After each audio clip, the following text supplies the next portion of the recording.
Em 28 de julho de 2010, a Assembleia Geral das Nações Unidas declarou a água limpa e segura e o saneamento um direito humano essencial para gozar plenamente a vida e todos os outros direitos humanos.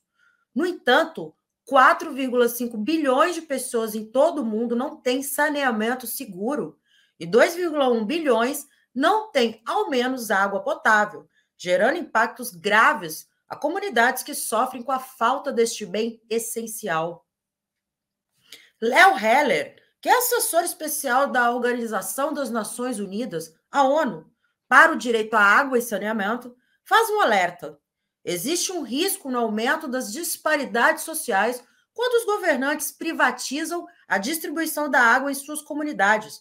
E, no Brasil, projetos de terceirização ao acesso estão em alta. Quando se pensa em fazer algum tipo de privatização, o governo brasileiro, por exemplo, no ano passado lançou um edital pelo BNDES que aponta para uma privatização em uma escala que nunca se viu em outras partes do mundo, né? Exceto em uns poucos países. Tem que se fazer um estudo muito cuidadoso, né, sobre os resultados disso.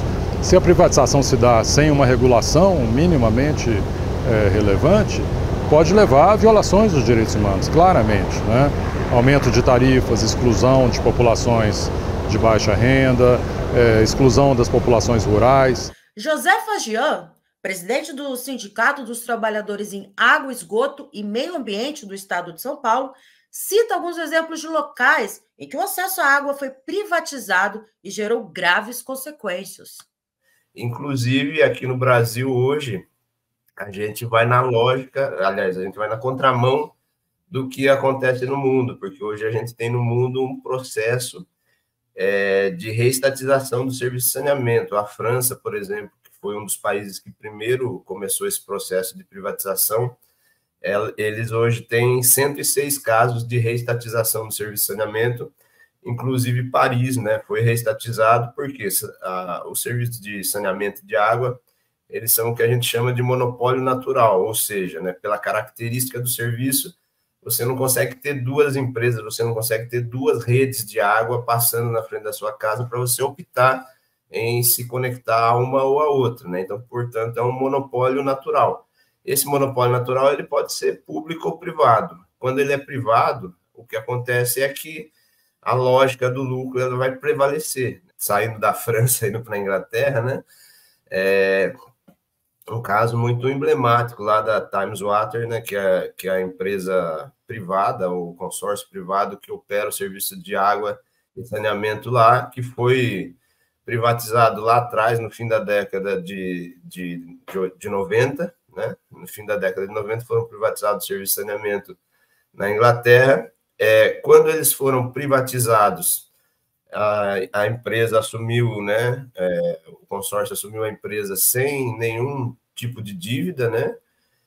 E hoje o que a gente vê lá na Inglaterra, primeiro, um problema ambiental, porque os investimentos não foram feitos da maneira que tinham que ser feitos. Então, 80% dos rios, né, ingleses, eles têm problema de poluição devido ao despejo de esgoto, inclusive a balneabilidade das praias também comprometida em várias regiões. Então, o que a gente viu e vê lá é uma redução, né, de 15% nos investimentos, um aumento real nesse período de 40% das tarifas. Hoje, a Thames Water tem uma dívida de 50 bilhões de euros, né? E o dado mais interessante dessa história é que nesse período de quase 40 anos foram distribuídos 75 bilhões de euros na forma de dividendos para os acionistas privados. Então, isso é um processo que acontece no mundo inteiro. Então, a gente tem reestatização de serviço de saneamento, porque, pela característica do serviço, não dá certo em todos os continentes, inclusive aqui no Brasil, né? No Brasil, temos um exemplo recente de privatização. A Companhia de Saneamento Básico do Estado de São Paulo foi vendida no mês de dezembro ao setor privado, sem consulta pública e sob protestos de entidades civis, que indicam a precarização dos serviços e o aumento do valor da conta para o consumidor final. O deputado estadual em São Paulo, Guilherme Cortes, do partido PSOL, explica as implicações desta privatização. E o próprio estudo que foi encomendado para recomendar, para embasar a privatização da Sabesp, confirmou isso, de que a privatização em si não seria capaz de conter e muito menos reduzir o valor da tarifa, e sugere que para evitar um aumento do valor com a privatização, o Estado deveria continuar subsidiando o valor. O deputado ainda explica que o processo de privatização foi feito de forma acelerada e sem prestar os trâmites necessários.